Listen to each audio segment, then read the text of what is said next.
ആ കൊന്നെടുത്തതിന്റെ ചരിത്രം വിശദീകരിക്കുന്ന ഗ്രന്ഥങ്ങൾ നമ്മുടെ വിദ്യാർത്ഥികൾ വഹാബിസത്തിന്റെ പരിചയം നൽകുന്ന ആ ഫ്ലക്സിന്റെ താഴെ അതിന്റെ ചുവടെ ആ ഗ്രന്ഥങ്ങൾ അവിടെ പ്രദർശനത്തിന് വേണ്ടി വെച്ചിട്ടുണ്ട്. കാരണം ഇത് ഞങ്ങൾ അവരുടെ മേൽ ഉന്നയിക്കുന്ന ഒരു ആരോപണമല്ല. ലക്ഷക്കണക്കിന് മുസ്ലിമീങ്ങൾ കൊന്നതിന്റെ ചരിത്രം വിശദീകരിക്കുന്ന ഗ്രന്ഥങ്ങൾ 25-ലധികം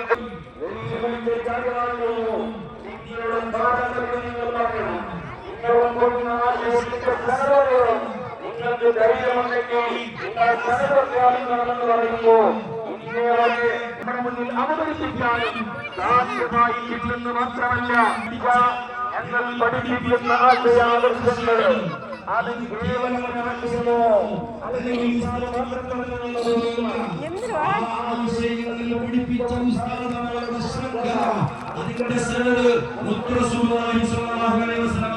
എത്തുന്നുണ്ട്. അവിടെ വിദ്യാർത്ഥികൾ സനത് വാങ്ങി സുൽത്താനികളായി പോകുന്ന വിദ്യാർത്ഥികൾക്ക് ഈ ഉസ്താദുമാരിൽ നിന്ന്